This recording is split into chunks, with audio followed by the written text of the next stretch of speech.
Hello friends, welcome back to this channel. लक्ष्य तक आपके साथ स्वागत है आप सभी का आपके इस चैनल में।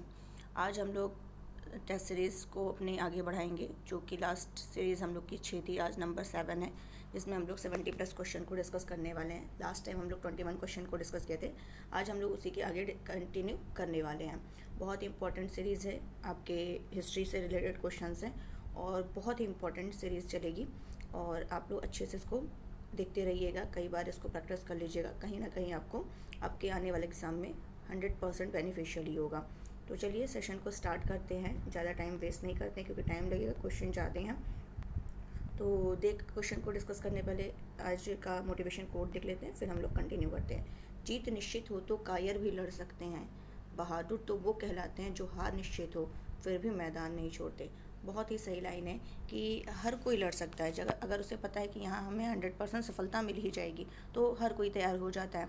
लेकिन बहादुर वो कहलाता है, जैसे कंपटीशन के एग्ज़ाम में देख लीजिए, ये क्लियर नहीं होता है कि हम क्या होंगे, एकदम जीत ही निश्चित है, लेकिन लोग उसमें कूदते ज़रूर हैं, जाते ज़रूर हैं, तो यही बहादुर कहलाते हैं। लेकिन वही अगर छोड़ देते हैं तो बहादुरी नहीं होती है। लगे रहिए दृढ़ संकल्प के साथ, एकदम सटीकता के साथ अपनी तैयारी करते रहिए और निश्चित ही आपको सफलता मिलेगी। बहादुर आप भी लोग हैं और लगे रहिए। हार भले ही कितनी बार आपको हार मिले, 3 बार 4 बार, कभी ना कभी सफलता मिलेगी। तब तक लड़ते रहिए जब तक आपके अंदर हिम्मत मत तोड़िए। तो चलिए आज का सेशन स्टार्ट करते हैं। 22 क्वेश्चन से स्टार्ट करते हैं हम लोग अपना क्वेश्चन। एक कोई कलर उठाते हैं अच्छा सा। चलिए, निम्न कथनों पर विचार कीजिए। चलिए विचार कर लेते हैं। सातवाहन वंश का संस्थापक सातकर्णी प्रथम था। ओके, सातकर्णी द्वितीय ने शुंगों से मालवा प्राप्त किया था। गौतमी पुत्र सातकर्णी ने ब्राह्मण धर्म का पुनरुत्थान किया था। उपर्युक्त में से कौन सा सही कथन है, ये हम लोग को ढूंढना है, बताना है। तो पहले तो ये देख लेना है कि सातवाहन का वंश का जो संस्थापक था वो सातकर्णी प्रथम नहीं था, बल्कि क्या था, सिमुक था। कौन था? सिमुक था। अब इस हिसाब से ये स्टेटमेंट तो सही गलत हो गया। तो जब ये गलत हो गया तो जहाँ जहाँ एक है वो हटा दें, यानी ये नहीं हो सकता। और देख लेते हैं सी डी में कौन सा ऑप्शन था। ये नहीं हो सकता, सी भी नहीं हो सकता, डी भी नहीं हो सकता। तो ऑब्वियस सी बात है, अब आपको दोनों तीनों स्टेटमेंट पढ़ने की जरूरत नहीं है, आपको आंसर मिल गया कि बी और सी क्या है, मतलब 2 और 3 स्टेटमेंट, बी ऑप्शन आपका क्या है, राइट है। यानी सातकर्णी द्वितीय ने शुंगों से मालवा प्राप्त किया था, करेक्ट है। गौतमी पुत्र सातकर्णी ने ब्राह्मण धर्म का पुनरुत्थान किया था, ये भी आपका राइट है। चलते हैं अपना 23 नंबर का क्वेश्चन देखते हैं। निम्न में से कौन सा एक बौद्ध भिक्षु नागसेन से प्रभावित होकर बौद्ध बन गया था? कौन सा एक बौद्ध भिक्षु नागसेन से प्रभावित होकर के क्या बन गया था? बौद्ध बन गया था। तो इसको हम लोग देख लेते हैं। ये बन गया था आपका मिनांडर। कौन बन गया था? मिनांडर बन गया था। ये जो डेमेट्रियस वंश की राजधानी थी, डेमेट्रियस वंश की राजधानी क्या थी? साकल थी। और साकल, डेमेट्रियस वंश की राजधानी क्या थी? साकल थी। और इस वंश का सबसे प्रतापी शासक जो था वो कौन था? मिनांडर था। कौन था? मिनांडर था। जो बौद्ध शासक, बौद्ध भिक्षु जो थे नागसेन, उन्हीं से प्रभावित होकर के क्या बन गया था? बौद्ध बन गया था। और मिनांडर और नागसेन के बीच जो वार्तालाप हुई थी वो किस ग्रंथ में संकलित की गई है? बहुत ही इंपॉर्टेंट है, ध्यान रखिएगा, मैं यहाँ लिख दे रही हूँ, मिलिंद पन्हो। मिलिंद पन्हो ये ग्रंथ है जिसमें नागसेन और मिनांडर के बीच जो वार्तालाप हुई, मिनांडर और नागसेन के बीच में, वो इस ग्रंथ में क्या है, संकलित की गई है। चलिए ये भी क्लियर हो गया होगा। नेक्स्ट है आपका क्वेश्चन, रबतक अभिलेख निम्न में से किससे संबंधित है? रबतक अभिलेख जो है ये किससे संबंधित है? तो ये किससे संबंधित है? कनिष्क से संबंधित है। और कनिष्क किस वंश के शासक है? कुषाण शासक हैं। एक मिनट, कुषाण शासक हैं, कनिष्क कुषाण शासक हैं, क्लियर। और अब तक अभिलेख किससे संबंधित है? अफगानिस्तान। अफगानिस्तान में स्थित है। रब तक अभिलेख कहाँ स्थित है? अफगानिस्तान में स्थित है, जो कुषाण शासक कनिष्क से संबंधित है। और इसमें कनिष्क के द्वारा जो नया संवत शुरू किया गया था उसका उल्लेख मिलता है। और कनिष्क कुषाण वंश का सबसे महत्वपूर्ण शासक था, ये आपको ध्यान रखना है। चलते हैं नेक्स्ट क्वेश्चन की तरफ। निम्न कथनों में कौन सा सत्य नहीं है? यहाँ पर पहले निशान लगा लीजिए, नहीं है, क्योंकि ऐसे क्वेश्चन बहुत रॉन्ग हो जाते हैं जल्दी जल्दी पढ़ने के चक्कर में। तो पहले देख लेते हैं, समुद्रगुप्त को कविराज की उपाधि दी गई थी, बिल्कुल सही है। प्रयाग प्रशस्ति की भाषा संस्कृत और लिपि देवनागरी थी, ठीक है। चलिए अभी देख लेते हैं, चंद्रगुप्त द्वितीय ने चांदी के सिक्के चलाए थे, अच्छा। फिर क्या कह रहा है? बेलसट अभिलेख कुमार गुप्त से संबंधित है। तो आपके कौन सा इसमें बताना है सही नहीं है। तो इसमें कौन सा सही नहीं है, तो ये बी ऑप्शन सही नहीं है। क्यों नहीं सही है, क्योंकि प्रयाग प्रशस्ति की जो भाषा है वो संस्कृत तो मिली है, लेकिन लिपि देवनागरी नहीं बल्कि कौन सी लिपि है, ब्राह्मी लिपि है। कौन सी लिपि है, ब्राह्मी लिपि है। इसलिए आपका ए ऑप्शन सही है कि कविराज की उपाधि तो इनको दी ही गई थी। चंद्रगुप्त द्वितीय ने चांदी के सिक्के भी चलाए थे। और बिलसट अभिलेख किससे संबंधित है, कुमार गुप्त से संबंधित है। और प्रयाग प्रशस्ति जो अभिलेख है इसमें क्या किया गया था, समुद्रगुप्त के जो विजय थे, प्रमुख विजय उसने हासिल की थी, उन अभियानों के बारे में यहाँ पर जानकारी मिलती है। और प्रयाग प्रशस्ति जो है वो गुप्त शासक समुद्रगुप्त से संबंधित है, ये भी आपको ध्यान रखना है। और इसको जो लिपिबद्ध किया गया था प्रयाग प्रशस्ति को, उसका श्रेय किसको जाता है, हरिशेड़ को जाता है। किसको जाता है, हरिशेड़ को जाता है। तो ये भी आपको ध्यान रखना है। चलते हैं नेक्स्ट क्वेश्चन की तरफ। हूणों के आक्रमण के समय गुप्त शासक कौन था। तो हूणों के आक्रमण के समय जो गुप्त शासक था वो कौन था, स्कंद गुप्त था। कौन था, स्कंद गुप्त था। और जिसका नेतृत्व जो किया था हूणों के जो नेता थे, हूणों के जो नेता थे उनका क्या नाम था, खुशनवाज। क्लियर। हूणों के समय जो हूणों का जब आक्रमण हुआ था तो उस समय गुप्त शासक स्कंदगुप्त था। और हूणों के नेता और हूणों का जो आक्रमण हुआ था उसका नेतृत्व जो हूणों के नेता था उसका नाम था खुशनवाज, उसने किया था। और ये हूणों के आक्रमण का जो उल्लेख मिलता है वो किससे मिलता है, जूनागढ़ अभिलेख से। किससे मिलता है, जूनागढ़ अभिलेख से मिलता है कि स्कंदगुप्त ने क्या किया था, हूणों को हरा करके उनका आक्रमण जो था वो विफल कर दिया था। चलते हैं नेक्स्ट क्वेश्चन की तरफ। 27 नंबर क्वेश्चन क्या कह रहा है, गुप्तकालीन अधिकारियों के संबंध में निम्न में से कौन सा सुमेलित नहीं है। कौन सा सुमेलित नहीं है, चलिए देख लेते हैं। अग्रहारिक दान विभाग, संधि विग्रहिक युद्ध एवं संधि, महाबलाधिकृत शिक्षा एवं धार्मिक मामले, महादंडनायक न्याय विभाग। तो यहाँ पर गाइस जो गलत है वो है आपका सी ऑप्शन। क्यों, क्योंकि महाबलाधिकृत जो था ये सैन्य विभाग का क्या होता था, प्रमुख सेनापति होता था। सैन्य विभाग का प्रमुख सेनापति होता था महाबल अधिकृत। महाबल, अब इसको ऐसे याद रख सकते हैं कि महाबल किसके पास होता है, सैन्य के पास होता है, सेना विभाग के पास होता है। तो इसलिए शिक्षा से ये गलत हो गया। और अग्रहारिक क्या होता है, दान विभाग। अग्रहारिक क्या होता है, दान विभाग, ये आपको ध्यान रखना। और संधि विग्रहिक, संधि युद्ध और संधि, ये तो नाम से ही पता सही लग रहा है। महादंडनायक न्याय विभाग, तो ये आपको ध्यान देना है। चलते हैं नेक्स्ट क्वेश्चन की तरफ। लाइक और शेयर बिल्कुल कर दीजिए, तुरंत कर दीजिए लाइक। चैनल को आप लेक्चर को लाइक कर दीजिए और जो नए व्यूवर्स हैं प्लीज़ सब्सक्राइब करना ना भूलें। चलिए, तिगवा का प्रसिद्ध मंदिर किस देवता से संबंधित है। तो तिगवा का जो मंदिर है ये किससे संबंधित है, ये विष्णु से संबंधित है। और तिगवा का प्रसिद्ध मंदिर ये है कहाँ, मध्य प्रदेश के जबलपुर में है। तिगवा का विष्णु मंदिर कहाँ है, तिगवा का विष्णु कहते हैं, तिगवा का विष्णु मंदिर। और तिगवा का विष्णु मंदिर कहाँ है, मध्य प्रदेश के जबलपुर के पास स्थित है। और ये किस काल से संबंधित है, गुप्त काल से संबंधित है। गुप्तकालीन प्रसिद्ध मंदिर है। क्लियर हो गया होगा। चलते हैं नेक्स्ट। निम्न में से कौन सी रचना कालिदास की नहीं है। कुमार संभवम बिल्कुल है, रघुवंशम बिल्कुल है, मालविकाग्निमित्रम बिल्कुल है। तो दश कुमार चरितम नहीं है। दश कुमार चरितम नहीं है तो किसकी है, दश कुमार चरितम दंडी की है। क्लियर हो गया हो, किसकी है, दंडी की है। दश कुमार चरित की रचना दंडी ने की थी। और कालिदास जो थे वो किससे संबंधित थे, वो गुप्त काल से संबंधित है। कालिदास गुप्त काल से संबंधित प्रसिद्ध कवि और नाटककार थे। इन्होंने ऋतुसंहारम, मेघदूतम, कुमार संभवम, रघुवंशम, अभिज्ञान शाकुंतलम, मालविकाग्निमित्रम, विक्रमोर्वशीयम, ये सभी की इन्होंने रचना की थी। बीएड में भी ये क्वेश्चन आया हुआ था इससे संबंधित। चलिए नेक्स्ट क्वेश्चन हम लोग देखते हैं। यहाँ पे देखना है, निम्न कथनों पर विचार कीजिए। चलिए ठीक है, विचार कर लेते हैं हम लोग। उपयुक्त में से एक सही कथन यहाँ पे ढूंढना है। संगमकालीन राज्यों में सबसे प्राचीन चेर राज्य को माना जाता है। चलिए ठीक है, संगमकालीन राज्य में चोल, चेर, पांडे यही तो थे, चोल, चेर, पांडे ये थे। और यहाँ पे पूछ रहा है सबसे प्राचीन चेर राज्य को माना जाता है। चलिए ठीक है, चोल शासक करिकाल ने कावेरी नदी पर पुल बनाया था। ठीक है, पांड्य राज्य का प्रतीक चिन्ह बाघ था। तो आपके अनुसार ये क्वेश्चन, इसका आंसर क्या होना चाहिए। तो चलिए ऑप्शन देख लेते हैं हम लोग, थोड़ा सा इसको स्मॉल करते हैं ताकि ऑप्शन पे दिख जाए। 1 मिनट। यस, तो यहाँ पे संगमकालीन राज्यों में सबसे प्राचीन जो था वो किसको माना जाता है, चेर राज्य को माना जाता है। ठीक है, चोल शासक करिकाल ने कावेरी नदी पर पुल बनाया था, बिल्कुल सही है। पांड्य राज्य का प्रतीक चिन्ह क्या था, बाघ था, तो ये बाघ नहीं था बल्कि क्या था, पांड्य राज्य का प्रतीक चिन्ह मछली था। तो ये आपको ध्यान रखना, तीसरा गलत है, तो ए ऑप्शन सही हो जाएगा। तीनों में था, तो इस हिसाब से एलिमिनेट करके आप इसी को आंसर लगा सकते हैं। क्लियर हो गया होगा। और बाघ जो था, बाघ ये चोल राज्य का प्रतीक था, चोल राज्य का जो था वो बाघ था, पांड्य का मछली था। चलते हैं अपना 31 नंबर का क्वेश्चन देखते हैं क्या कह रहा है। एक मिनट। बहमनी साम्राज्य का संस्थापक अलाउद्दीन हसन बहमन शाह का वास्तविक नाम क्या था? बहमनी साम्राज्य का संस्थापक अलाउद्दीन हसन बहमन शाह का वास्तविक नाम क्या था? तो बताइए क्या था उसका? नाम था जफर खान। क्या नाम था? जफर खान।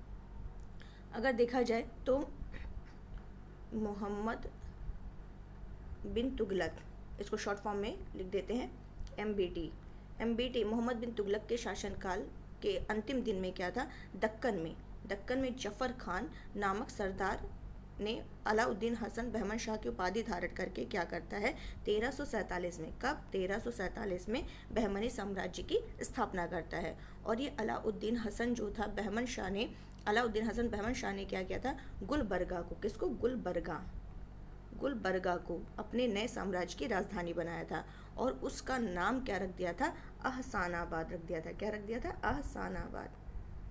अहसानाबाद। तो ये सारे फैक्ट याद रखिएगा, सारे इंपॉर्टेंट है।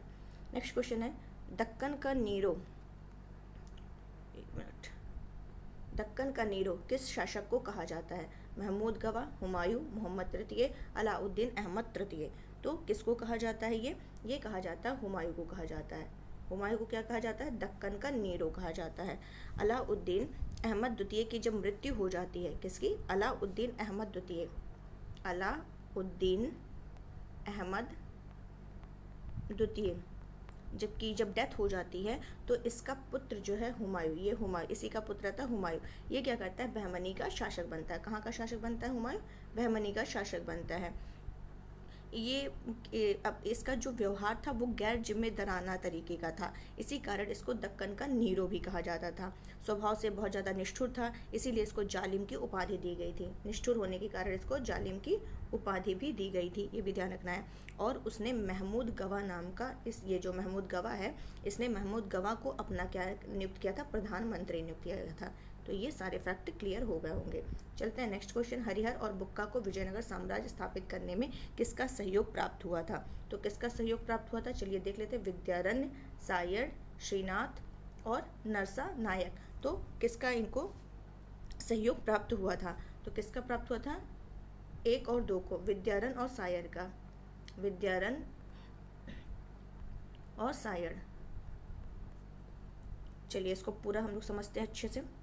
1336 में, कहाँ पर, 1336 में तुंगभद्रा, अरे एक मिनट, थोड़ा सा लिखने में गलत हो गया, तुंगभद्रा 1336 में तुंगभद्रा के दक्षिण तट पर विजयनगर शहर की स्थापना की गई थी। विजयनगर शहर की स्थापना, तो ये ध्यान रखना, पूछता है क्वेश्चन कि विजयनगर शहर की स्थापना किसने की थी? तो हरिहर और बुक्का ने तुंगभद्रा के दक्षिणी तट पर विजयनगर की स्थापना की थी। क्लियर हो गया होगा। और विजयनगर साम्राज्य की नींव डाली थी। विजयनगर साम्राज्य की स्थापना में हरिहर और बुक्का ने क्या किया था, अपने गुरु, इनके गुरु थे विद्यारण्य तथा वेदों के जो प्रसिद्ध भाष्यकार थे सायण से इनको प्रेरणा प्राप्त हुई थी। तो ये आपको क्लियर हो गया होगा। चलते हैं अपने नेक्स्ट क्वेश्चन की तरफ। हाँ, कुछ और इसमें फैक्ट बता दे रहे हैं कि इनके दरबार में एक मिनट यहाँ लिख दे रही हूँ, एक मिनट, हर बिलासम, ये कुछ नहीं है, हर बिलासम, क्या नाम है, हर बिलासम और अन्य ग्रंथों के रचनाकार जो प्रसिद्ध तेलुगु कवि थे श्रीनाथ, ये भी प्रसिद्ध, ये भी क्या थे, उपस्थित थे, इन्हीं के दरबार से संबंधित थे। चलते हैं 34 नंबर क्वेश्चन देखते हैं क्या कह रहा है। प्रसिद्ध यात्री नूनिज किसके शासनकाल में भारत आया था? ये नूनिज जो है किसके काल में आए थे? अच्युत राय के काल में आए थे। ये भी पूछ सकता है कि नूनिज किससे संबंधित है, कौन सा यात्री था? कहाँ से संबंधित था, तो पुर्तगाली से संबंधित था। पुर्तगाली यात्री उन्होंने जो था ये अच्युत राय के दरबार में आया था।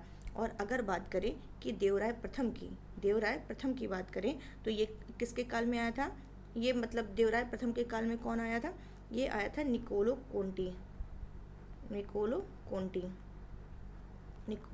कोंटी जो था ईरानी राजदूत था। कौन था, ईरानी राजदूत था। अगर देवराय द्वितीय की बात करें तो देवराय द्वितीय के टाइम में अब्दुर रज्जाक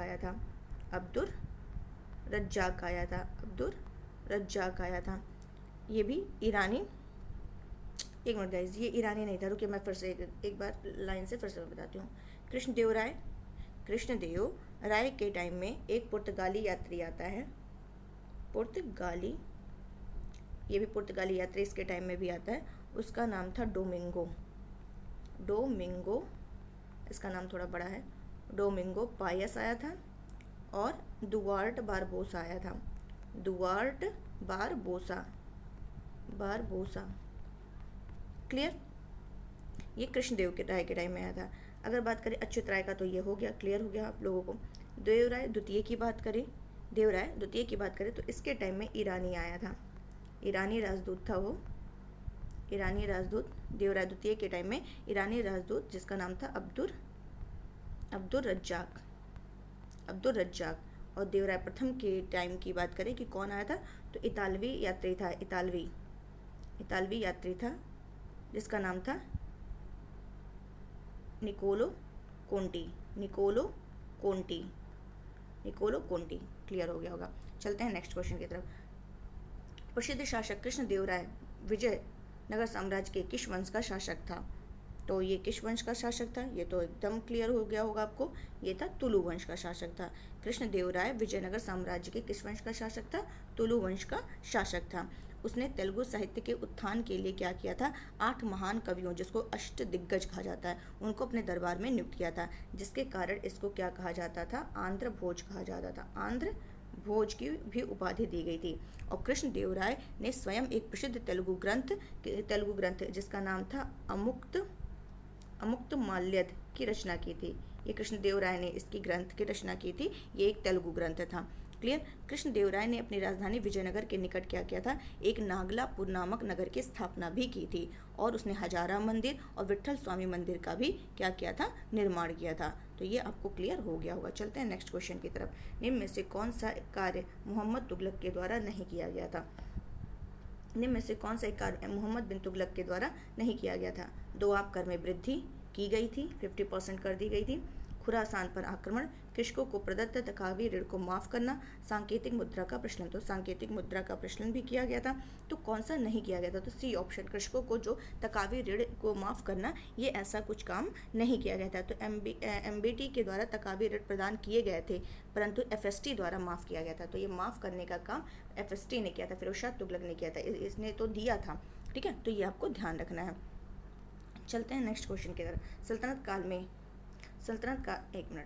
काल में आरिज ए मुमालिक नामक अधिकारी कौन से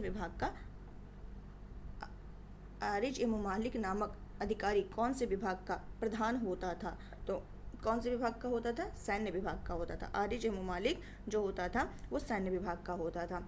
और अगर ये जो विदेश विभाग होता था इसका कौन होता था, रसालत ए मुमालिक। और न्याय विभाग का काजी उल कुजात।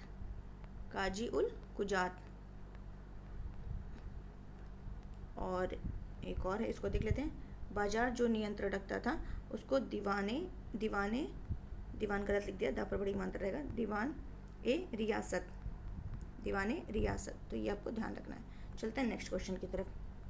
इल्तुतमिश के संबंध में क्या सत्य है, चलिए देख लेते हैं क्या सत्य है और क्या असत्य है। इल्तुतमिश के संबंध में,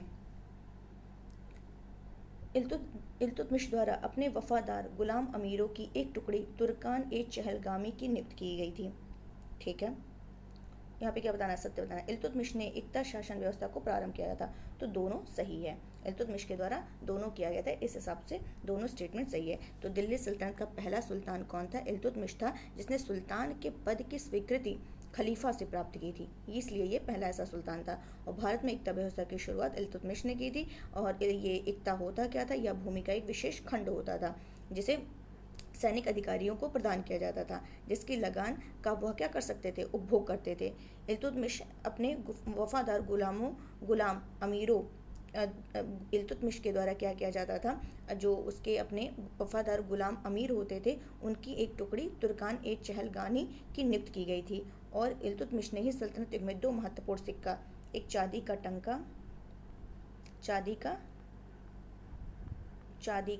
टंका और तांबे का जीतल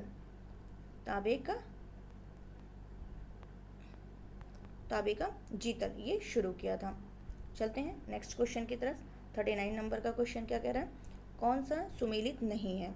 यहाँ पे बताना है कौन सा सुमेलित नहीं है। तो इल्तुतमिश मुल्तान, कुतुबुद्दीन ऐबक, सिकंदर लोदी आगरा, अलाउद्दीन खिलजी सीरी। कुतुबुद्दीन ऐबक ये तो सही है, लाहौर। सिकंदर लोदी आगरा ये भी सही है, अलाउद्दीन खिलजी सीरी ये भी सही है। इल्तुतमिश मुल्तान ये गलत है। इल्तुतमिश एक क्या था? इलबारी तुर्क था। इलबारी तुर्क था, जिसे दिल्ली सल्तनत का वास्तविक संस्थापक माना जाता था। तो इल्तुतमिश को लाहौर के स्थान पर दिल्ली को अपनी राजधानी बनाया था। तो इल्तुतमिश में दिल्ली हो जाएगा, मुल्तान नहीं होगा, इसलिए ये बी ऑप्शन गलत है। नेक्स्ट क्या कह रहा है? सुमेलित करना है। एक मिनट, चलिए देख लेते हैं सुमेलित क्या करना है। अलाउद्दीन खिलजी, मोहम्मद बिन तुगलक, फिरोज तुगलक, बलबन, इनमें से बताना किसने क्या किया था। तो अलाउद्दीन खिलजी की बात करें तो अलाउद्दीन खिलजी ने दीवाने रियासत की किया था, यानी ए का हो जाएगा 2। अब आप लोग देखिएगा कि कहाँ पे क्या मिल रहा है। और एमबीटी ने क्या किया था? दीवाने अमीर को ही, यानी 2 3। एफएसटी ने क्या किया था? दीवाने खैरात किया था। ठीक है, 2 3 4 होना चाहिए। और बलबन ने दीवाने अर्ज यानी कि 1। तो 2 3 4 1 जहाँ पर है वो सही हो जाए। फिर से देख लीजिए, अलाउद्दीन खिलजी के द्वारा दीवाने रियासत विभाग की स्थापना की गई थी। एमबीटी के द्वारा दीवाने अमीर को ही, और एफएसटी के द्वारा दीवाने खैरात, और बलबन के द्वारा दीवाने अर्ज।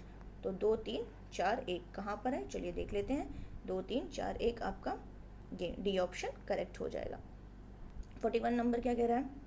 निम्न में से कौन सा कथन असत्य है? चलिए देख लेते हैं कौन सा असत्य है। कुतुबुद्दीन ऐबक ने कुतुब मीनार के निर्माण की आधारशिला रखी, जिसे इल्तुतमिश ने पूरा कराया। ठीक है। बलबन ने अपने शासनकाल में रक्त और लौह की नीति को अपनाया, एकदम सही है। सिकंदर लोदी द्वारा सिकंदर द्वितीय सानी की उपाधि धारण की गई थी। सैयद वंश के संस्थापक खिज्र खान ने सुल्तान की उपाधि धारण नहीं की थी, तो ये भी सही है। तो क्या सही नहीं है? ये सही नहीं है, क्यों? क्योंकि सिकंदर द्वितीय सानी की उपाधि अलाउद्दीन खिलजी द्वारा ग्रहण की गई थी। इसे अपने सिक्कों पर अंकित कराया था, ना कि सिकंदर लोदी द्वारा नहीं, बल्कि द्वितीय सानी की उपाधि अलाउद्दीन खिलजी के द्वारा धारण की गई थी। सिकंदर लोदी सिकंदर लोदी जो था वो गुलरुखी के उपनाम से फारसी में कविताएं लिखता था, और इसके नाप के लिए पैमाना विकसित किया था, जिसका नाम था गजे सिकंदरी। ये भी आपको ध्यान रखना है। चलते हैं नेक्स्ट क्वेश्चन की तरफ। कौन सा सुमेलित नहीं है? मोहम्मद बिन तुगलक के टाइम में कौन भारत आया था? मतलब मोहम्मद बिन तुगलक के समय में जो लेखक आता है इब्न बतूता, सही है, ये सही है। मुबारक शाह, याजिया बिन अहमद, अलाउद्दीन खिलजी, अमीर खुसरो, इब्राहिम लोदी, जियाउद्दीन बरनी। तो यहाँ पर जो गैस गलत है वो है ऑप्शन डी, इब्राहिम लोदी, जियाउद्दीन बरनी नहीं। तो क्या होगा? जियाउद्दीन बरनी जो है मोहम्मद बिन तुगलक और फिरोज शाह तुगलक के शासनकाल का एक प्रमुख लेखक था। जियाउद्दीन बरनी किसके टाइम का था? एमबीटी और एफएसटी के टाइम का था। कौन? इब्राहिम लोदी। मतलब जियाउद्दीन बरनी इब्राहिम लोदी के टाइम का नहीं था, बल्कि एमबीटी और एफएसटी के टाइम का था। क्लियर? और इसने फारसी में तारीख फिरोज शाही नामक ग्रंथ की रचना की थी, ये भी आपको ध्यान रखना है। चलते हैं नेक्स्ट क्वेश्चन की तरफ। क्या कह रहा है? अद्धा और बिख नामक सिक्के सल्तनत सल्तनत के किस शासक के द्वारा चलाए गए थे? अद्धा और बिख नामक जो थे इसके सिक्के सल्तनत काल में किसके द्वारा चलाए गए थे? तो अद्धा और बिख नामक जो तांबे, अद्धा और बिख जो थे ये तांबे और चांदी के सिक्के थे, जो किसके द्वारा? फिरोज शाह तुगलक के द्वारा चलाए गए थे। मोहम्मद बिन तुगलक के द्वारा जो सिक्के चलाए गए थे उसको दीनार कहा गया था।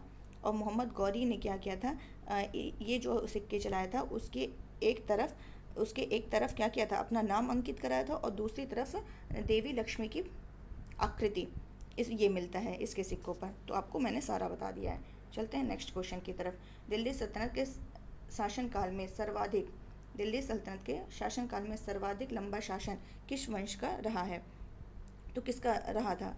तो ये था तुगलक वंश का। तुगलक वंश का काल सबसे अधिक था। जैसे एक एक का देख लेते हैं कि मामलुक वंश गुलाम वंश को भी कहा जाता है। मामलुक वंश गुलाम वंश को कहा जाता है, जिसका टाइम पीरियड था 1206 से 1290। कब से कब तक था? 1206 से 1290। और सैयद वंश की बात करें तो इसका जो टाइम पीरियड था 1414 से 1451 था।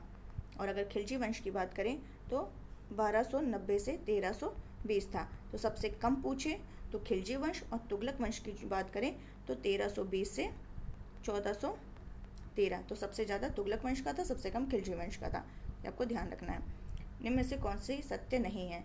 उश्र, खराज, ये सब आपको बताना है कौन सा सत्य नहीं है। तो चलिए देख लेते हैं कि किस खराज क्या होता था, उश्र क्या होता था। तो उश्र जो होता था वो मुस्लिमों से लिया जाने वाला क्या होता था? भूमि कर होता था। उश्र क्या होता था? मुस्लिमों से लिया जाने वाला कर होता था। तो ये कह रहा है गैर मुस्लिमों से, इस सबसे गलत हो जाएगा।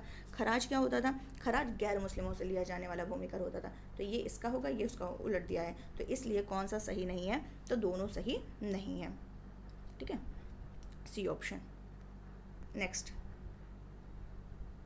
और एक देखिए 4 तरह के होते थे सल्तनत काल में। 5 प्रकार के कर लगाए गए थे। एक खराज होता था, उश्र होता था, खुम्स होता था, जकात होता था और जजिया होता था। तो जो खराज होता था वो गैर मुस्लिमों से लिया जाने वाला भूमि कर होता था, और उश्र जो होता था वो मुस्लिमों से लिया जाने वाला भूमि कर होता था, और खुम्स जो होता था वो लूट से आते थे, भूमि में गड़े खजाने से प्राप्त धन होते थे, जिसका 1/5 भाग पर राज्य का अधिकार होता था, और शेष 5/4 भाग पर, मतलब 80% भाग पर, 80% भाग पर क्या होता था? वो सैनिकों का अधिकार होता था। 80% पर सैनिकों का अधिकार होता था, और 20% पर राज्य का अधिकार होता था। और जकात क्या होता था? मुसलमानों पर धार्मिक कर लगाया जाता था इसमें, और जजिया गैर मुसलमानों पर लगाया जाने वाला धार्मिक कर था। चलिए 46 नंबर क्वेश्चन देखते हैं क्या कह रहे हैं कि निम्न में से कौन सा कथन असत्य है, गलत है, बताना है। एफएसटी ने दारुल शफा औषधालय एवं लोक निर्माण विभाग की स्थापना की थी। चलिए ठीक है। एमबीटी ने अकालग्रस्त लोगों के लिए अकाल संहिता तैयार करवाई थी। चलिए ये भी सही, देख लेते हैं है कि नहीं है। मोहम्मद शाह तुगलक के शासनकाल में तैमूर का भारत पर आक्रमण हुआ था। चलिए ये भी ठीक है। सिंचाई हेतु नहर निर्माण करने वाला दिल्ली सल्तनत का पहला शासक कौन था? जीएसटी था, गयासुद्दीन तुगलक था। तो ये एकदम सही है, नहर निर्माण के लिए जीएसटी एकदम सही है। तो कौन सा सही नहीं है फिर? तो सही नहीं है आपका सी ऑप्शन सही नहीं है। क्यों नहीं सही है? क्योंकि मध्य एशिया का जो मंगोल सेनानायक तैमूरलंग का भारत पर आक्रमण जो हुआ था वो तुगलक वंश का जो अंतिम शासक था, वो कौन था? तुगलक वंश का अंतिम शासक नसीरुद्दीन महमूद इसके शासनकाल में हुआ था। और यहाँ क्या लिखा? मोहम्मद शाह तुगलक की बात क्या है? तो तैमूर लंग का जो आक्रमण हुआ था वो नसीरुद्दीन महमूद के टाइम में हुआ था, इसलिए ये गलत है। बाकी आपके सारे स्टेटमेंट सही है कि एफएसटी ने दारुल शफा औषधालय एवं लोक निर्माण विभाग की स्थापना की थी, और एमबीटी ने अकालग्रस्त लोगों के लिए अकाल संहिता तैयार करवाई थी। चलिए ये भी सही है। 47 नंबर का क्वेश्चन देखना, थोड़ा शॉर्ट करते हैं ताकि सारे ऑप्शन हमें दिख जाएँ। 1 मिनट दिखेगा, कहाँ चला गया? 1 मिनट गाइस, ज़्यादा आगे बढ़ गया। ठीक है। क्या कह रहा है? निम्न में से कौन सी इमारत का निर्माण कुतुबुद्दीन ऐबक द्वारा नहीं किया गया था? कौन सी इमारत का निर्माण कुतुबुद्दीन ऐबक के द्वारा नहीं किया गया था? किसका नहीं किया गया था?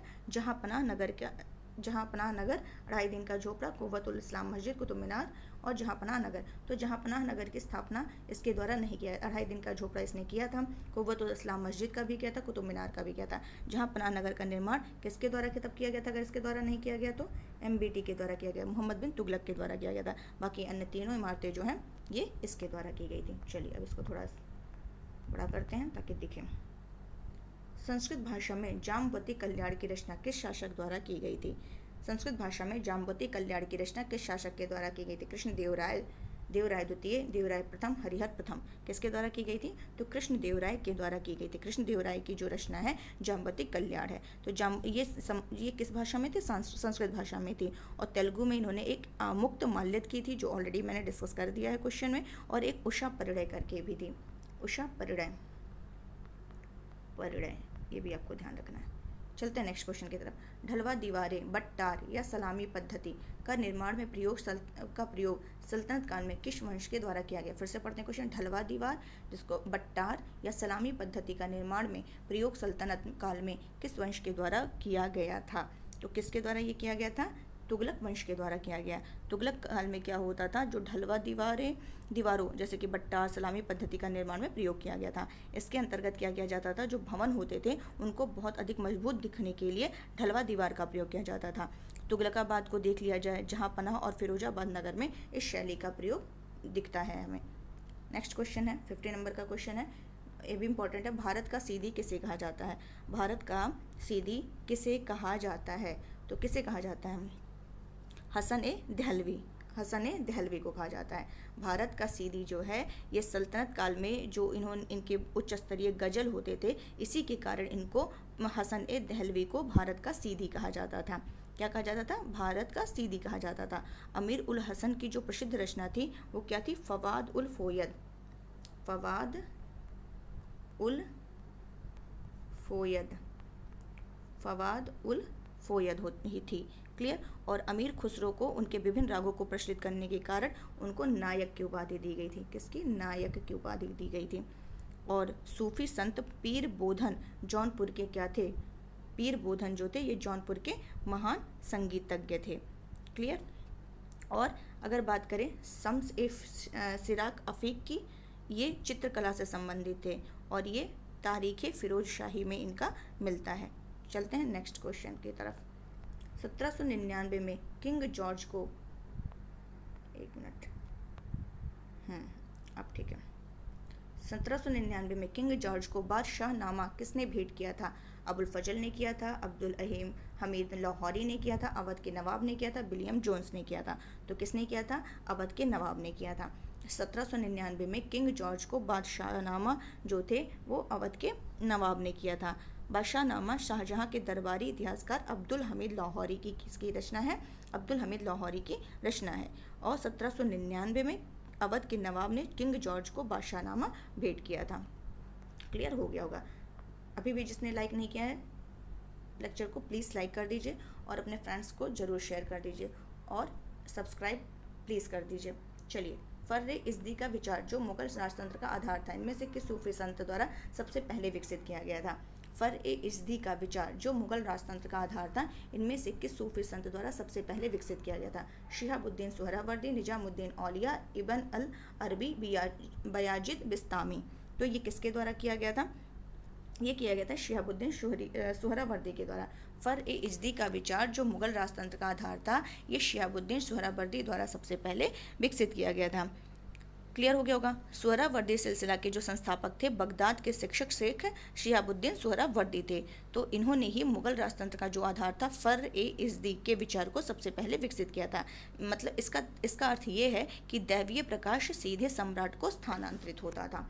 उत्तरकालीन, नेक्स्ट क्वेश्चन देख लेते हैं। उत्तरकालीन मुगल काल के सैयद बंधुओं के बारे में निम्न में से कौन सा कथन सही नहीं है? तो चलिए देख लेते हैं कौन सा सही नहीं है। वे जहांगीर शाह को सत्ता में लाए, ठीक है। उन्होंने प्रशासन शक्ति को नियंत्रित किया, उन्होंने सहिष्णुता की धार्मिक नीति अपनाई, उन्होंने राजा साहू के साथ एक समझौता किया, उन्होंने प्रशासन शक्ति को नियंत्रित किया, ये तो एकदम सही है, ये एकदम सही है। और उन्होंने सहिष्णुता की धार्मिक नीति अपनाई, ये भी सही है। उन्होंने राजा शाह के साथ समझौता किया, ये भी सही है। वे जहांगीर शाह को सत्ता में लाएं, ये गलत है, ये गलत है। सैयद बंधु को इतिहास में किस नाम से जानते थे? किंग मेकर के नाम से जानते थे। किस नाम से जानते थे? किंग मेकर के नाम से। ये राजा को बिठाते थे, राजा को उतारते थे, इसीलिए इनको किंग मेकर कहा जाता था। इन्होंने 4 लोगों को कुल मिलाकर के 4 लोगों को, कौन कौन? फर्रुखशियर, रफ़ी-उद-दर्जात, रफ़ी-उद-दौला, मोहम्मद शाह। कौन कौन नाम लिया किसका किसका? फर्रुखशियर, रफ़ी-उद-दर्जात, रफ़ी-उद-दौला, मोहम्मद शाह। इनको मुगल बादशाह बनाया, जहांगीर शाह को सत्ता में लाए, ये गलत है। निम्न में से किस विजय की उपलब्धता में अकबर ने फतहनामा जारी किया था? किसके उसमें फतहनामा जारी किया था? तो किसके उसमें फतहनामा जारी किया था? चित्तौड़ विजय के उसमें इन्होंने चित्तौड़ विजय के उपलक्ष्य में आकर अकबर ने फतहनामा जारी किया। यह आक्रमण जो था अकबर ने कब किया था? 1567 में किया था। 1567 में इन्होंने आक्रमण किया था और इसी आक्रमण में अकबर ने पहली बार और अंतिम बार कत्ले आम का आदेश दिया था। पूछ सकता है कि पहले और अंतिम बार कत्ले आम का आदेश किस में किया था? तो इसी आक्रमण में किया था, इसी चित्तौड़ वाले में, इसी समय। और चित्तौड़ के इस समय राजा कौन थे? चित्तौड़ के राजा इस समय कौन थे? उदय सिंह थे, उदय सिंह थे। चलिए नेक्स्ट क्वेश्चन की तरफ। इसमें क्या करना है? कौन सा बताना है, कौन सा सही सुमेलित है, कौन सा सही सुमेलित है? मीर आतिश जल सेना का प्रधान, मीर बर वन विभाग, मुशर्रिफ समाचार लेखक, मीर बहर धर्माधिकारी। तो कौन सा सही, इसमें कौन सा सही है? तो मीर बर जो है वन विभाग, यही सही है, बाकी आपके तीनों रॉन्ग है। ठीक है, रॉन्ग है तो चलिए इसको सही कर लेते हैं। मीर आतिश जो था, अब आतिशबाजी कैसे होता है? आतिशबाजी पटाखे उठाके से करते हैं, तो यहाँ पे तोप खाने से ले लीजिए कि तोप खाने से हम करेंगे आतिशबाजी, तो तोप खाना हो जाएगा। मीरे आतिश किसका हो जाएगा? तोप खाने से हो जाएगा। और मुशर्रिफ जो हो जाएगा, मुशर्रिफ को उठाएंगे लेखाधिकारी। मुशर्रिफ जो होते थे लेखाधिकारी को कहते थे। और किसका गलत है यहाँ पे? मीरे बहर जो होता था ये जल सेना, ये चल मैंने लिख दिया, जल सेना का अधिकारी होता था। ठीक है, तो ये सारे आपको क्लियर हो गए होंगे। चलते हैं नेक्स्ट क्वेश्चन की तरफ। निम्नलिखित गुप्तकालीन सिक्कों पर विचार कीजिए। क्या विचार करना है कि कौन सा सिक्का जहांगीर के द्वारा चलाया गया था? कौन सा सिक्का जहांगीर के द्वारा चलाया गया था? मुहर, शंसब, निसार। तो कौन सा चलाया गया था इसके द्वारा? इसके द्वारा केवल निसार चलाया गया था। मुहर और शंसब नहीं, केवल निसार चलाया गया था। निसार क्या होता था? निसार ये जो था ये तांबे का था। निसार तांबे का एक सिक्का था जिसे जहांगीर ने चलाया था। और मुहर जो है, मुहर अकबर ने चलाया था। मुहर अकबर ने चलाया था जो सोने का था, सोने का सिक्का था। क्लियर। और शंसब जो था ये भी अकबर के समय चलाया गया था। ये भी क्या था? एक सोने का सिक्का था जो लेन देन में प्रयुक्त होता था। क्लियर हो गया होगा। चलते हैं नेक्स्ट क्वेश्चन की तरफ। निम्नलिखित में से कौन सा मुगलकालीन चित्रकार हुमायूं के दरबार में था? तो कौन सा हुमायूं के दरबार में था? मीर सैयद अली, बिसनदास, मंसूर और अबुल हसन। तो कौन था इनसे हुमायूं के दरबार में? तो थे मीर सैयद अली। कौन थे? एक मिनट, क्या हो गया? एक मिनट गाइस, बस सही हो गया। कौन थे? मीर सैयद अली थे। क्लियर। मीर सैयद अली हुमायूं कालीन चित्रकार था और इसी ने हुमायूं के दरबार में मुगल कालीन चित्रकला का शुभारंभ किया था।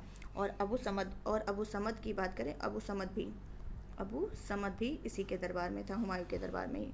नेक्स्ट क्वेश्चन है, चांद बीबी के संदर्भ में निम्नलिखित कथनों पर विचार करना है। देखना है कौन सा सही है और कौन सा गलत है। इसमें बताना कौन सा सही नहीं है। ठीक है, देख लेते हैं कौन सा सही नहीं है।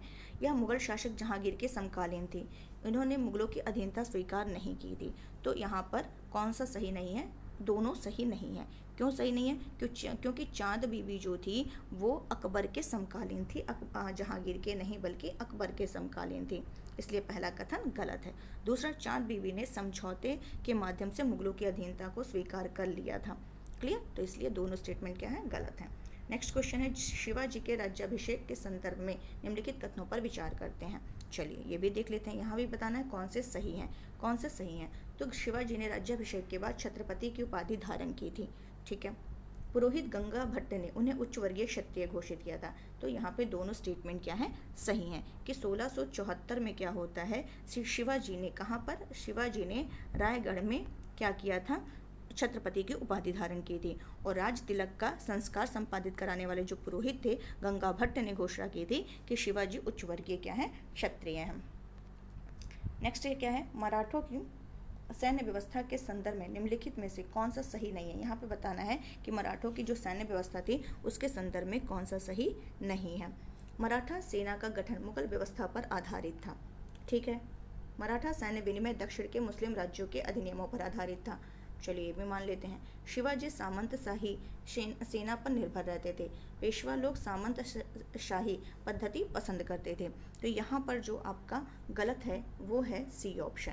बाकी मराठा सेना का गठन मुगल व्यवस्था पर आधारित था, सही है। मराठा सैन्य विनिमय दक्षिण के मुस्लिम राज्यों के अधिनियमों पर आधारित था। और पेशवा लोग सामंतशाही पद्धति पसंद करते थे। शिवाजी जो थे वो सामंतशाही सेना पर निर्भर नहीं थे, वो सेना को सीधे वेतन देते थे, जबकि पेशवा लोग सामंतशाही पद्धति पसंद करते थे और साम्राज्य का बहुत सा भाग क्या करते थे, जागीरों में बांट देते थे। मराठा सेना का गठन की बात करें तो ये मुगल व्यवस्था पर आधारित था और मराठा सेना विनिमय दक्षिण के मुस्लिम राज्यों के अधिनियमों पर आधारित था, ये सब आपको पता है। और उसमें पैदल सेना की अपेक्षा किसको, घुड़सवारों पर ज़्यादा बल दिया जाता था।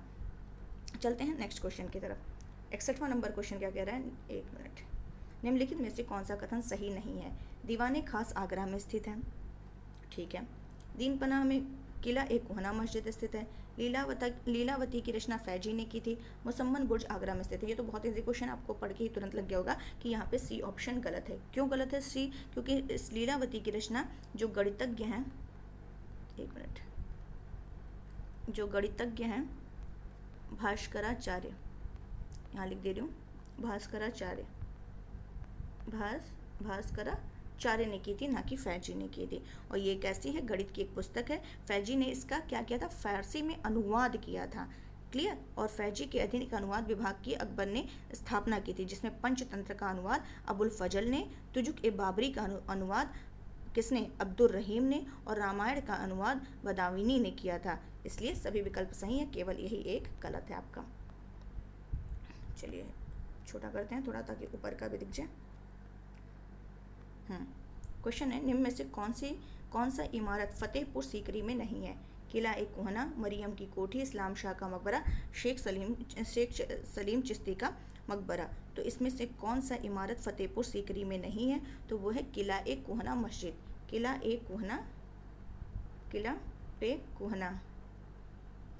ए कोहना मस्जिद जो है ये आपका फतेहपुर सीकरी में नहीं है। और किला ए कोहना मस्जिद का निर्माण कराया किसने था, शेर शाह ने कराया था। किसने कराया था, शेर शाह ने कहाँ कराया था, दीन पनाह के अंदर करवाया था, जो कहाँ स्थित है, दिल्ली में स्थित है। दीन पनाह के अंदर करवाया था, जो कहाँ स्थित है, दिल्ली में स्थित है। और इसे पुराना किला के नाम से भी जानते हैं, पुराना किला के नाम से भी जानते हैं। क्लियर हो गया होगा। और मरियम की कोठी जोधाबाई महल के सामने स्थित है। क्लियर। इस्लाम शाह के मकबरे में वर्गाकार मेहराब का प्रयोग किया गया है, जो शेख सलीम चिश्ती के मकबरा जहांगीर ने इसमें संगमरमर लगवाया था। और ये सभी जो है फतेहपुर सीकरी में स्थित हैं। अब इसको थोड़ा बड़ा करते हैं, चलिए आ जाते हैं क्वेश्चन पर। अरब व्यापारी सुलेमान ने किस राज्य को रूहमा कहा है।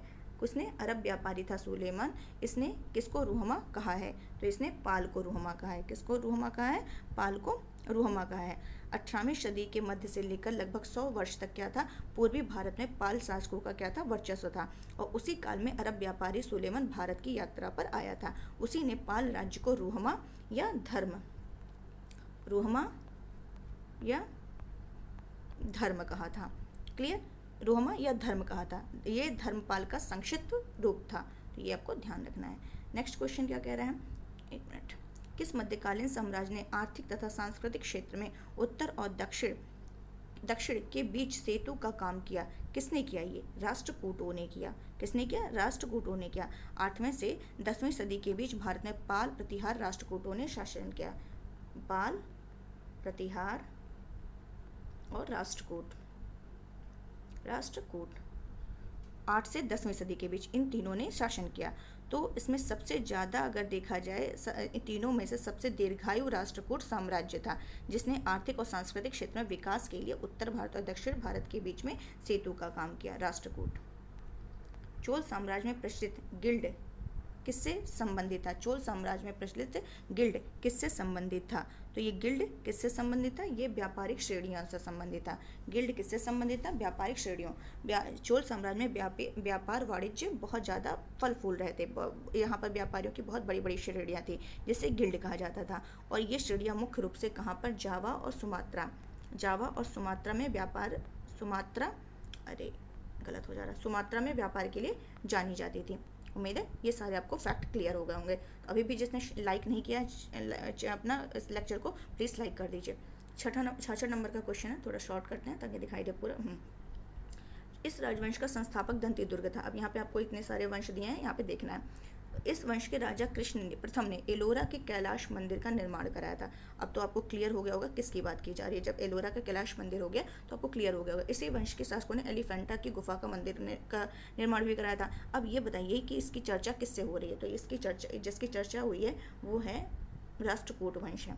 कौन सा है? राष्ट्रकूट वंश है। राष्ट्रकूट वंश की स्थापना की बात करें तो ये कौन किया था? तो ये किया था दंती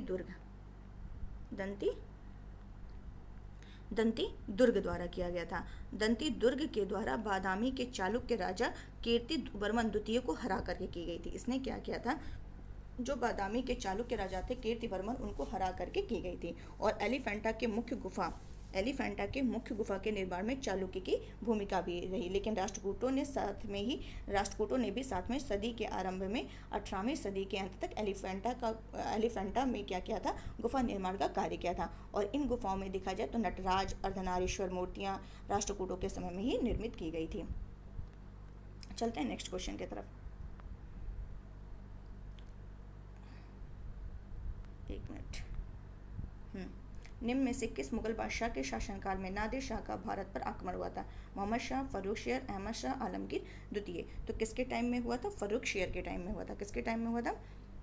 एक मिनट। निम्न में से किस, क्या क्वेश्चन पूछा? निम्न में से किस मुगल बादशाह के शासनकाल में नादिर शाह का भारत पर आक्रमण हुआ था? तो भारत पर नादिर शाह का आक्रमण किसके टाइम में हुआ था? मोहम्मद शाह के टाइम में हुआ था।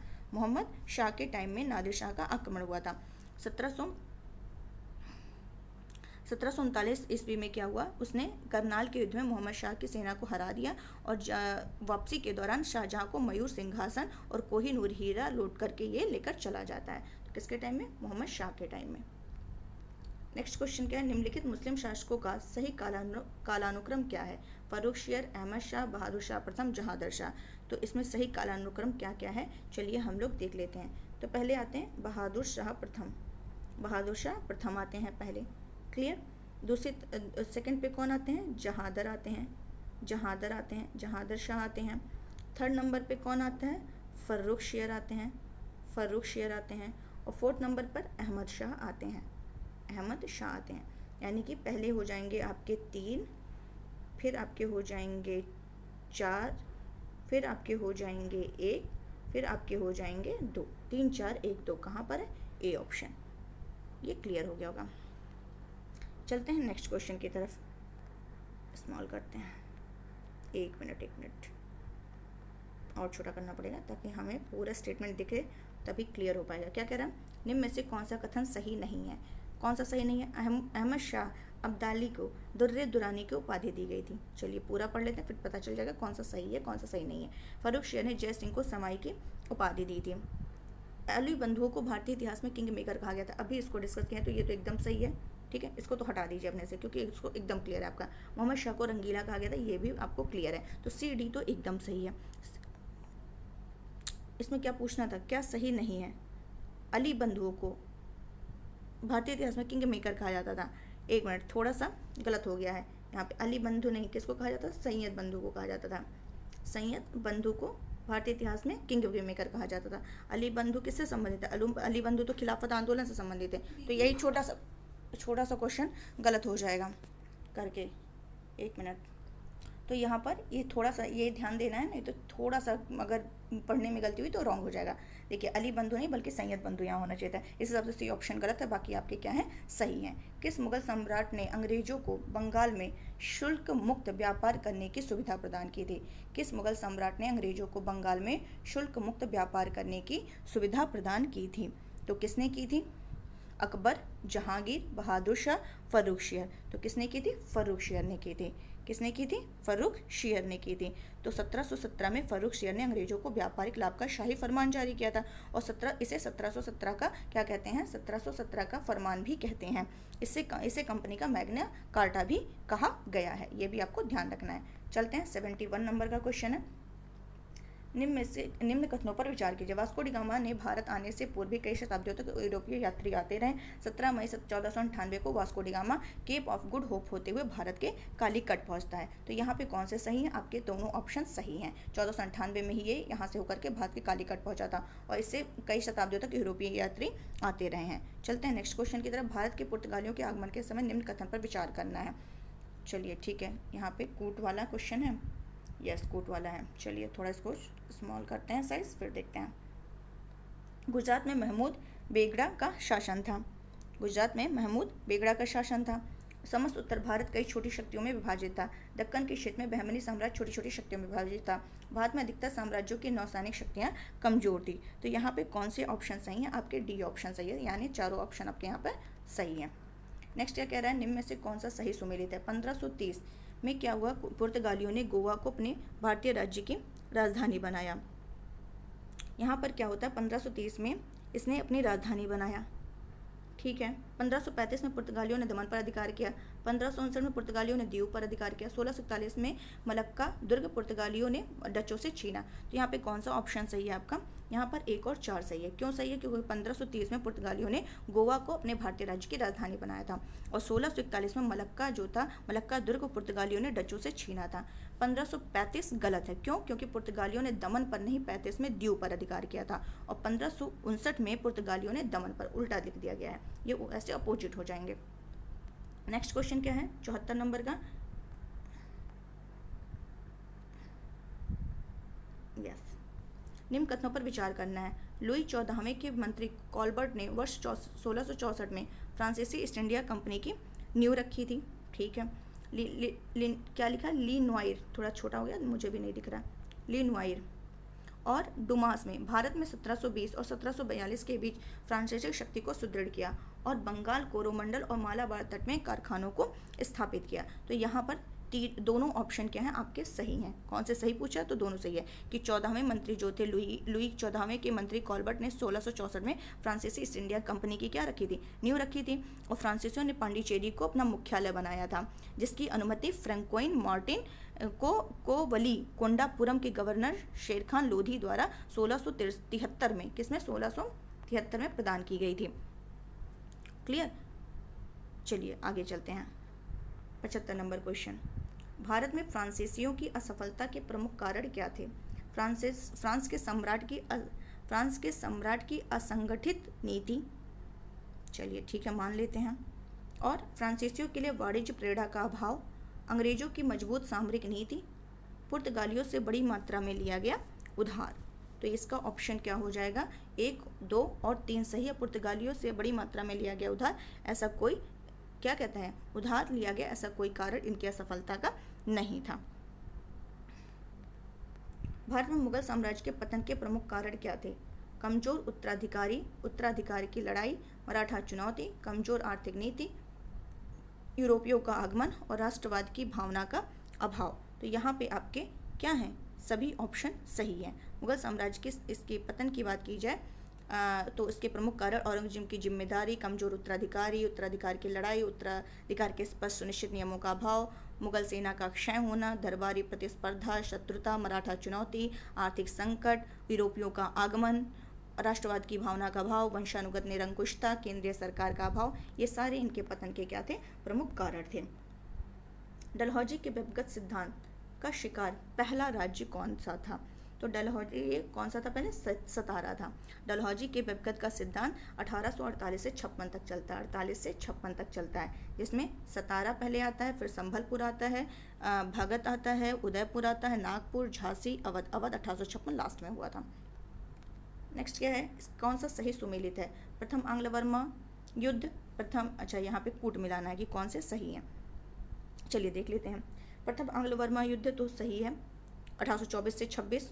प्रथम आंग्ल अफगान युद्ध 1852, ठीक है। द्वितीय आंग्ल वर्मा युद्ध 1885, और द्वितीय आंग्ल अफगान युद्ध वर्ष ये क्या है आपका? 1870 से 80। तो इसमें मिलाना है कौन से आपके सही हैं। तो प्रथम आंग्ल वर्मा युद्ध जो हुआ था ये 1824 से 26 हुआ था, और द्वितीय आंग्ल अफगान युद्ध, एक मिनट गाइस रुकिएगा जरा,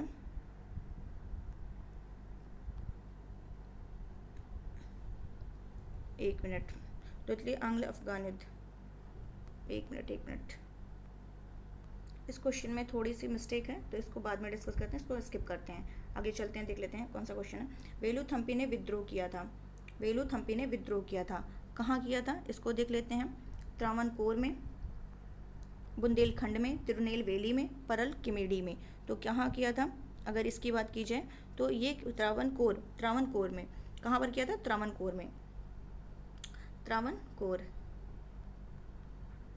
में वहाँ के दीवान वेलुथम्पी ने कंपनी की जो बढ़ती अराजकता थी उसके खिलाफ एक सशक्त विद्रोह का नेतृत्व किया था, जिसमें लगभग 1 साल तक त्रावणकोर पर कंपनी का अधिकार ना के बराबर रहा था।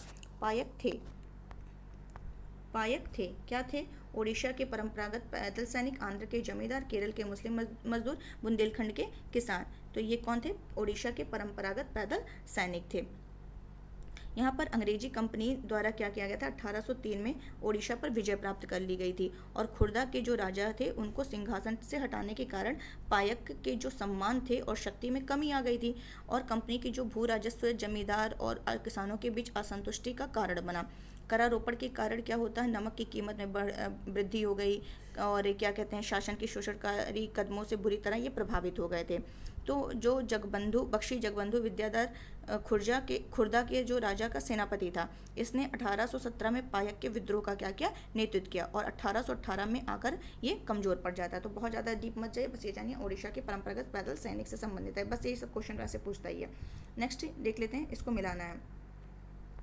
चलिए मिला लेते हैं। ब्रह्म समाज की स्थापना ये कहाँ हुई थी? ब्रह्म समाज तो ये आपका हुआ था 1829 बंगाल में। और अगर प्रार्थना समाज की बात की जाए तो 1863 बम्बई में। सत्यशोधक समाज की बात की जाए तो 1873 में पुणे में। रामकृष्ण मिशन की स्थापना की जाए तो 1896 कलकत्ता में। ब्रह्म समाज की स्थापना राजा राम मोहन द्वारा की गई थी, राजा राम मोहन राय के द्वारा। किसके कारण? कुरीतियों के निवारण और हिंदू धर्म के शुद्धिकरण के उद्देश्य से की गई थी। और ये इसके अंतर्गत मूर्ति पूजा, बाल विवाह, सती प्रथा, विधवा विवाह के पक्ष में इन्होंने संघर्ष किया था। और ब्रह्म समाज ने महिलाओं और निम्न जाति के लोगों के उद्धार का भी समर्थन किया था। प्रार्थना समाज की बात करें तो 1863 में बम्बई में की गई थी और इसमें हिंदू विचार, धार्मिक विचार, प्रथाओं में सुधार पर बल दिया था इन्होंने और धर्म को जातिगत रूढ़िवादिता, पुरोहितों की सर्वोच्चता से मुक्त कराने का प्रयास किया था। सत्यशोधक समाज 1873 पुणे में हुआ था और इसकी स्थापना ज्योतिबा फुले के द्वारा की गई थी। और रामकृष्ण मिशन 1896 कलकत्ता में स्वामी विवेकानंद के द्वारा की गई थी। तो ये इस हिसाब से ये ऑप्शन क्या हो जाएगा? सी ऑप्शन सही है। नेक्स्ट क्या है? समाज सुधार। एक मिनट, यहाँ भी कोठी मिलाना है। चलिए, समाज सुधार आंदोलनों के भारतीय समाज पर पड़े दूरगामी प्रभाव में से थे। क्या प्रमुख थे? आत्मनिर्भर तथा दृढ़ संकल्प की भावना का विकास, शिक्षा के क्षेत्र में योगदान, लोगों में आधुनिक विचारों का सृजन, जाति व्यवस्था की कठोरता पर आघात, समाज में महिलाओं की स्थिति में सुधार। तो यहाँ पे क्या हो जाएगा? यहाँ पर आपका डी ऑप्शन हो जाएगा। सारे ऑप्शन यहाँ पे करेक्ट हैं। बहुत बड़े बड़े क्वेश्चन हैं। चलिए, अस्थायी बंदोबस्त से जुड़े निम्नलिखित कथनों पर विचार कीजिए। चलिए, विचार ही तो तब से हम लोग कर रहे हैं और कर लेते हैं। क्या कह रहा है? जमींदार अपने इलाके की संपूर्ण भूमि के स्वामी बना दिए गए। अस्थायी बंदोबस्त की बात करनी है। सरकार की ओर से भू राजस्व की वसूली करना उनका कार्य था। सही है। जो राजस्व जमींदार वसूल करता था उसके 10 में से 8 भाग उसे सरकार को देने पड़ते थे, शेष वह अपनी मेहनताने के रूप में रख लेता था। जमींदारों द्वारा सरकार को दिया जाने वाला राजस्व स्थायी और निश्चित होता था, इसलिए जमींदारों को उनके क्षेत्र में पड़ने वाली समस्त भूमि का स्वामी घोषित किया गया। तो 1 और 3 सही है, दूसरा गलत है।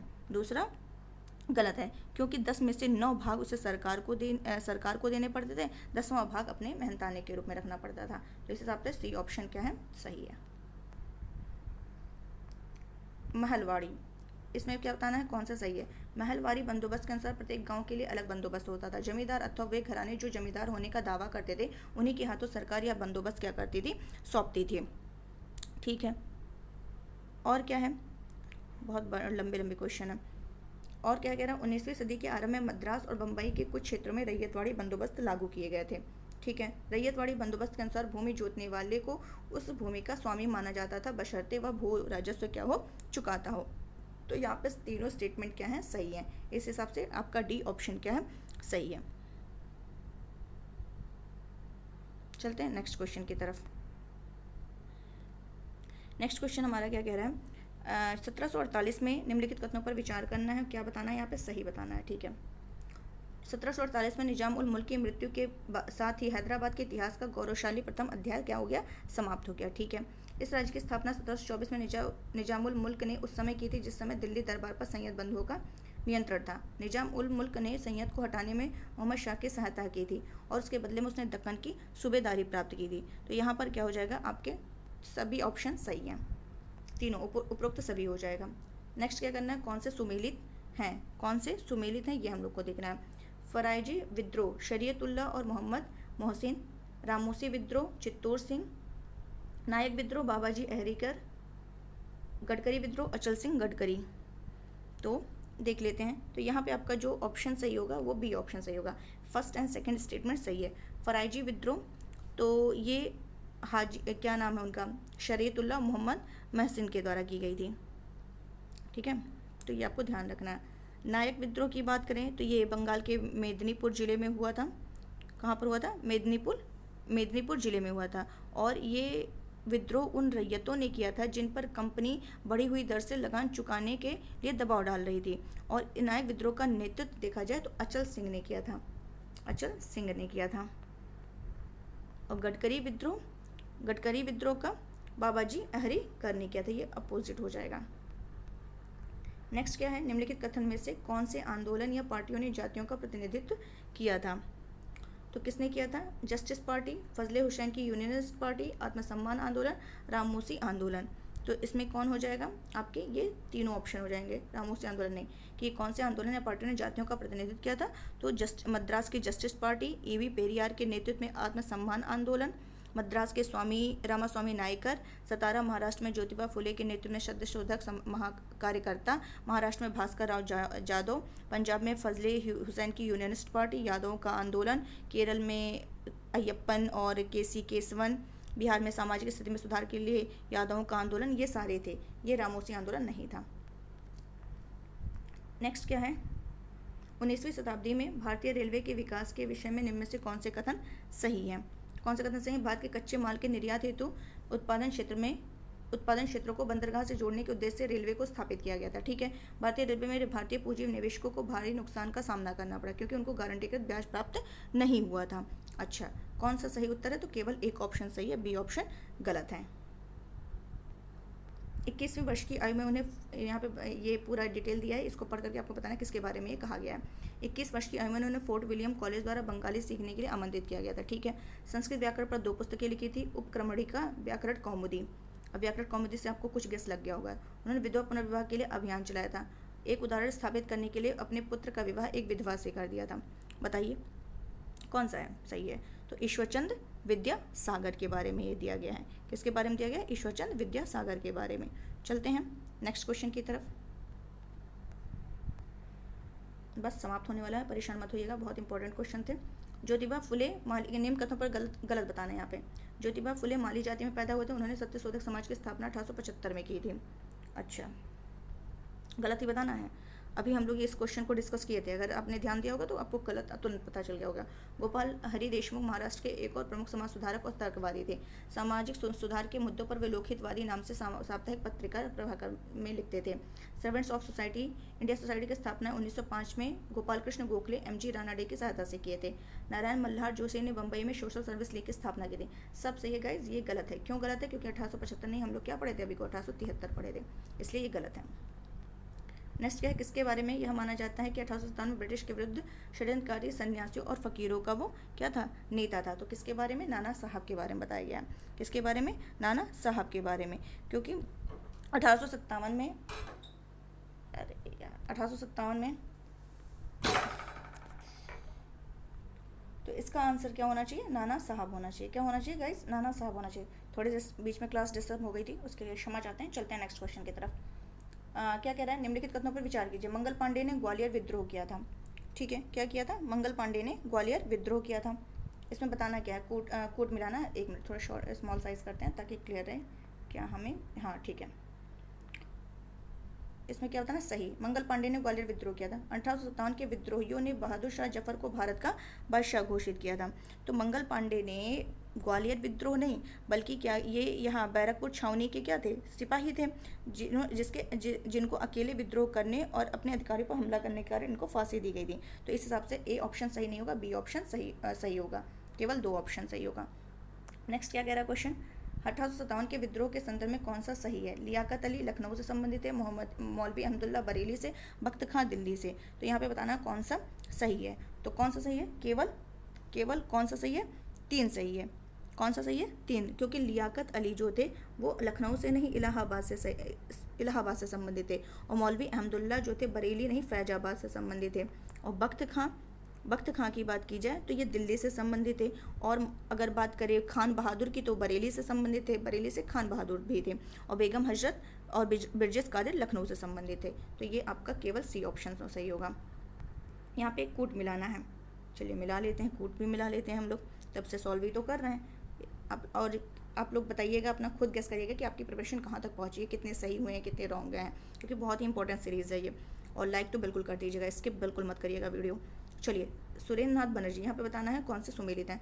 सुरेंद्र नाथ बनर्जी किससे संबंधित हैं? इंडियन एसोसिएशन से संबंधित हैं। जस्टिस रानाडे पुणे सार्वजनिक सभा से संबंधित हैं। वीर राघवाचारी मद्रास से संबंधित हैं, और फिरोज शाह मेहता बॉम्बे प्रेसिडेंसी से संबंधित हैं। तो इस हिसाब से पहले का 3 कहाँ पर है? पहले का 3, तो सी ऑप्शन हो जाएगा। नेक्स्ट क्या है? 1866 में दादा भाई नौरोजी द्वारा लंदन में निम्न में से कौन से संघ अथवा संस्था की स्थापना की गई थी? तो किसके द्वारा की देख लेते हैं किसके द्वारा की गई थी। तो ये ईस्ट इंडिया एसोसिएशन के द्वारा की गई थी। 1866 में दादा भाई नौरोजी द्वारा लंदन में कौन से संघ अथवा संस्था की दादा भाई नौरोजी ने की थी? ईस्ट इंडिया एसोसिएशन की स्थापना की थी। किसकी की थी? East India association. 1866 में इन्होंने ईस्ट इंडिया एसोसिएशन की स्थापना की थी, जिसका उद्देश्य ब्रिटिश जनता और संसद को भारतीय विषय से क्या करना था? अवगत कराना था। नेक्स्ट क्वेश्चन क्या कह रहा है? भारतीय राष्ट्रीय कांग्रेस की स्थापना के पूर्व संगठन निम्न में से कौन से शामिल थे? भारतीय राष्ट्रीय कांग्रेस की स्थापना के पूर्व बताना है। तो पूना सार्वजनिक सभा, Indian association of Kolkata, Bombay presidency association, ये तीनों संबंधित थे। The servants of India society ये संबंधित नहीं थी। नेक्स्ट क्वेश्चन, अभिनव भारत नामक क्रांतिकारियों के गुप्त संगठन का निर्माण किसके द्वारा किया गया था?